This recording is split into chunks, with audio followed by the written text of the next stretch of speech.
참고로 저는 아침에 일어나서 샤워를 한 후에 커피를 마시고 점심은 반드시 사무실 벗어난 밥을 먹고 오후 8시에는 저는 식사를 하며 자기 전에 스트레칭을 하며 그리고 후일이 되면 오후에 꼭 종용을 합니다. 이것이 제 루틴입니다. 마음을 굳게 먹어야 할 정도로 무의미한 행동은 저동 과정을 거쳐 루틴을 찾기 어렵습니다. 단순한 생활 습관을 만드는 것이 좋습니다. 그것은 무슨 일이 있더라도 매우 적당한 타이밍을 실천할 수 있도록 해석해봅니다. 봅시다. 그러지 않는다면 단순한 생활 습관을 만져보세요. 이 일로만 가득한 단조로운 하루의 리듬이 생깁니다.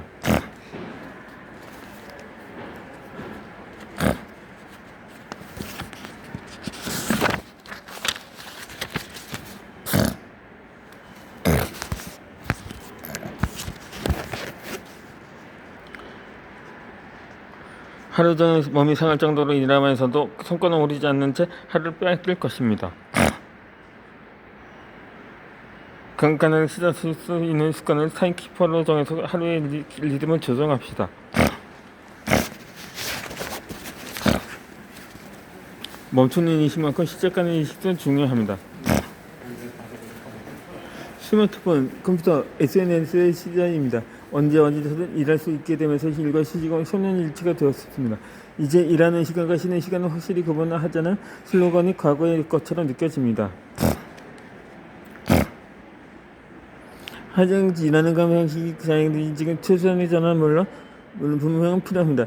일과 휴식을 도저히 구분할 수 없다면 포기 보면 앞으로도 비효율적으로 일하거나 자신보다는 사이에 저하지 못할 정도로 과중 노동에 빠질 것입니다. 쉴 때와 일자를 정확히 구분하려는 말을 들었다고 생각.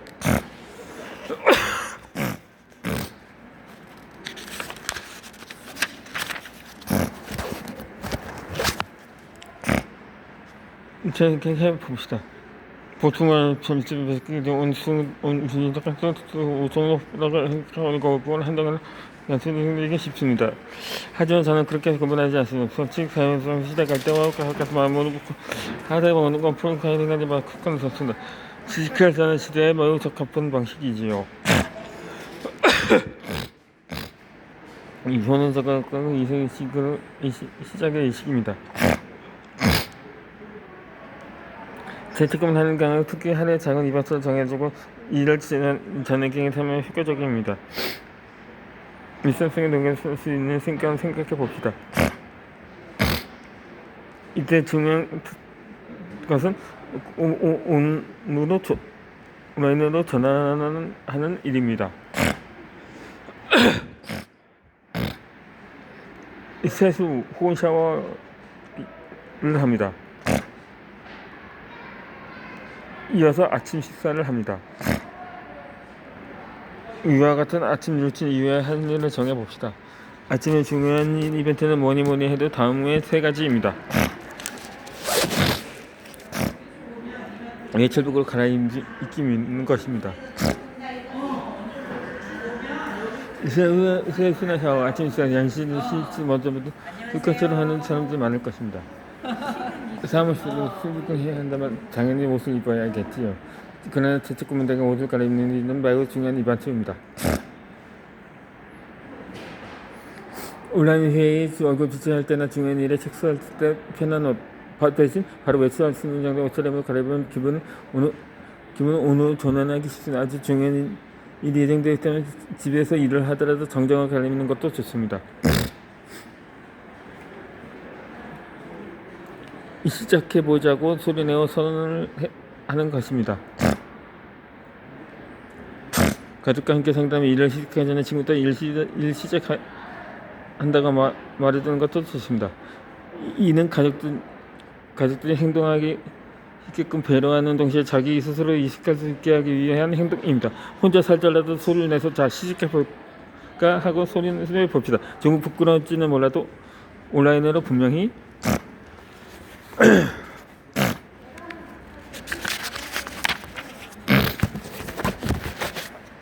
변환할 수 있는 루틴입니다. 밖으로 나가 햇빛을 쫓아보는 것입니다. 이 온라인으로 전환하는 또 다른 방법은 빛입니다. 그 중에서 가장 이례적인 빛은 햇빛입니다. 아쉽게도 실내의 빛은 체내의 시계를 이식시키기는 역부족입니다. 한 연구소에 따르면 사무실의 형광등은 아주 밝은 듯이 보여도 가속시키는 효과는 기본은 고연시키는 효과는 없습니다. 날씨가 좋다면 오전 중에 산책을 하거나 쓰레기를 버리러 가나가나 전에서 쇼핑을 해봅니다. 이처럼 가볍게 외출하는 방법이 가장 좋습니다. 문제는 흐리거나 비가 오는 동안 날씨가 좋지 않을 때입니다. 스마트폰에서 나오는 블루라이트도 괜찮지 않을까 생각하기 쉽지만 한 연구에 따르면 아침부터 갑자기 스마트폰을 보면 빛뿐만 아니라 건강한 실제는 요소에 노출될 가능성이 높습니다. 대표적인 예시로 스마트폰 이중 중에 있지요. 이 미래에는 블루라이트보다 파장이 짧은 자외선을 우응할 수 있다고 기대해 봅니다. 블루라이트에 비해 근시의 진행을 역전할 수 있다는 가능성이 있지요. 그 밖에 자외선은 선택색을 손가시키는 렌즈도 이미 출시된 바 있습니다. 자외선 상품을 앞으로도 계속 주목할 필요가 있습니다.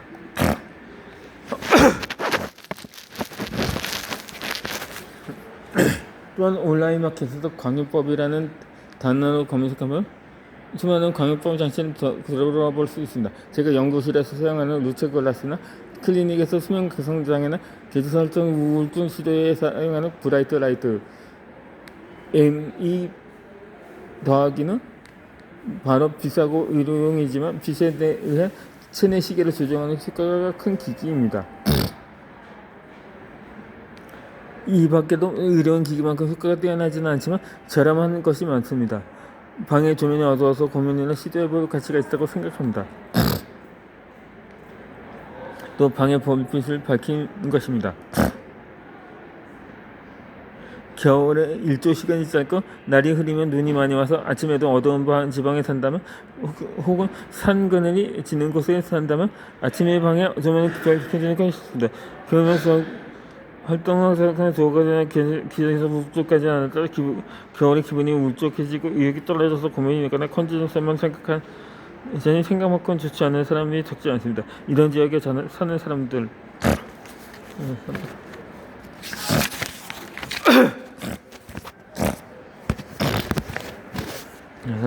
중 잠을 푹 자지 못하거나 낮 동안 일기의 성과가 생각만큼 나오지 않는다면 아침에 방을 밝게 두는 것을 추천합니다.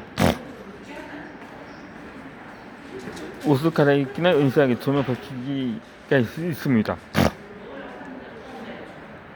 이 세 가지를 통해서 하루에 온과 우포를 전환해 봅시다. 그 밖에도 음악을 듣는다거나 커피를 마시는 등의 저마다 온과 우포를 전환해주는 스위치가 있을 것입니다. 오늘은 바꾸는 스위치를 정해두면 하루의 피로가 줄어들 뿐만 아니라 오포 상태로 전환하기도 쉬워집니다. 나를 위해 아무 일정도 만들지 마세요. 여러분은 언제 피로를 느끼나요? 제가 가장 피로할 때는 화요일입니다. 아침부터 밤까지 수업갑니다. 회의가 뻑뻑해서 있기 때문입니다. 신기한 점은 몸을 거의 움직이지 않은 날에도 밤이 되면 녹초가 된다는 사실입니다. 조금 지난 이야기는 모든 수업을 온라인으로 진행했던 2020년의 어느 날 스마트폰의 건강 앱에서 그날의 걸음수를 확인했습니다. 벌써 30분밖에 되지 않아 스스로도 기가 찼던 기억이 있습니다.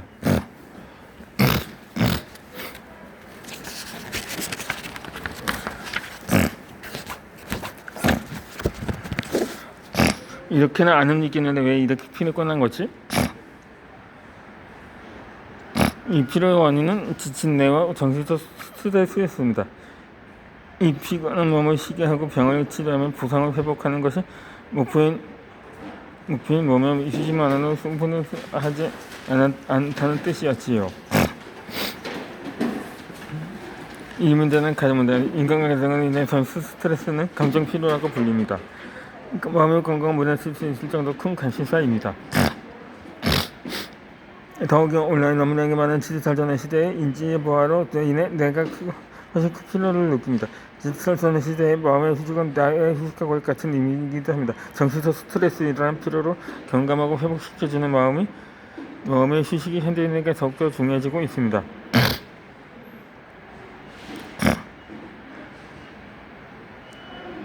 이 사람처럼 스트레스와 내성이 다르기 때문에 정신장애인 피로는 육체적인 부상과 다르게 나타나기 어렵습니다. 늘 밝은 빛을 지며 건강보호처럼 잠이 언제부턴가 아침마다 잘 일하지 못한다거나 갑자기 슬퍼서 눈물이 멈추지 않는 경우가 있습니다. 이 정신 피로를 자신만이 알 수 있는 자신만이 알고 심지어 스스로도 자신의 상태를 알 수 없는 경우도 있습니다.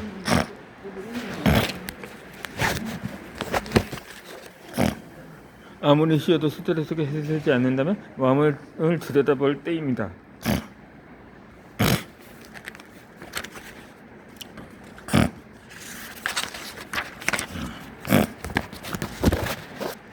그렇다면 마음의 휴식은 두터도 어떻게 가져가야 할까요? 여기서 몸의 휴식, 마음의 휴식도 아닌 제3의 휴식법이 중요해집니다. 제3의 휴식법이 곧 마음의 휴식으로 이어지기 때문입니다. 몸의 휴식과 마음의 휴식에 이은 세 번째 휴식법은 나를 위한 휴식입니다. 몸과 마음에 문제가 없더라도 이래서 벗어나기 나를 위한 시간 만든 것 그 자체가 목적이지요. 의미가 없이 마음 내키는 대로입니다. 평소 하지 못하는 것을 하는 것입니다. 다음에는 평일에는 갈 수 없는 곳을 가보는 것입니다. 마지막으로 아무 일성도 만들지 않는 것입니다. 의무감을 느끼며 무언가를 하기보다는 마음과 마음이 편해질 수 있게 허석거리지 않고 뭔가는 대로 지며 봅시다. 이것이 바로 나를 위한 휴식입니다. 어떻게 휴식을 지금 보내는 자유입니다.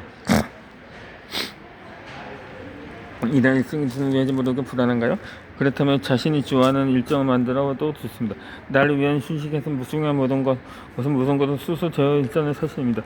누군가에게 맞춰두는 마음 씀씀이 이 휴식법에서 좋지 않습니다.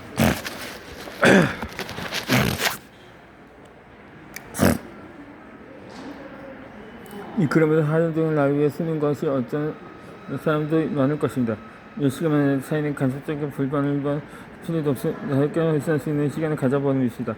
이런 휴식이 마음을 위한 휴식이 되기도 하기 때문입니다. 몸의 휴식과 마음의 휴식이 나를 위한 휴식은 오히려 나를 위한 휴식이야말로 우리 나를 위한 휴식이야말로 지도되는 시대 더 취하기 쉬울지도 모릅니다. 각자 일생과 스케줄을 다시 한번 들여다봅시다. 일주일에 2-3개의 시간이라도 좋습니다. 우선은 오후에 일정을 만들지 않는 것부터 시작해보는 것은 어떨까요? 나를 위해 시간을 즐기는 방법 2020번 뇌의 피로와 스트레스를 씻어냅니다.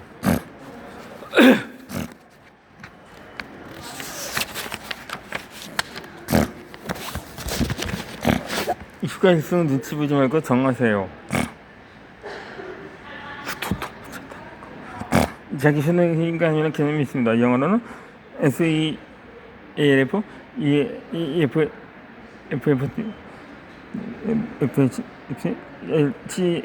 FHCACY라고도 하지요. 자기 효능과는 학습이나 커리어뿐만 아니라 건강의 일부분에서 중시합니다. 스탠퍼드 대학에서 오랫동안 심리학 교수를 지냈고 미국 심리학교장을 역임한 박사 엘버트 만토리아에 의해 제청된 개념입니다. 앞에서 설명했듯이 자기 효능감에는 쉽게 말해서 나는 할 수 있다, 나라면 할 수 있다고 생각하는 것입니다. 사람은 할 수 있을 것 같다고 느끼다 적극적으로 행동하지 어차피 안 되겠지 하고 생각할 때는 행동이 익숙되고 동기부여가 잘 되지 않습니다. 우리가 긍정적으로 일하기 위해서는 자신의 행동에 의미가 있다는 사실을 기뻐하고 이렇게 좋은 결과가 좋다고 느낄 수 있는 자기 행동감이 중요합니다. 근데 이 개념은 사실 이래서뿐만 아니라 시기 속에서도 중요합니다.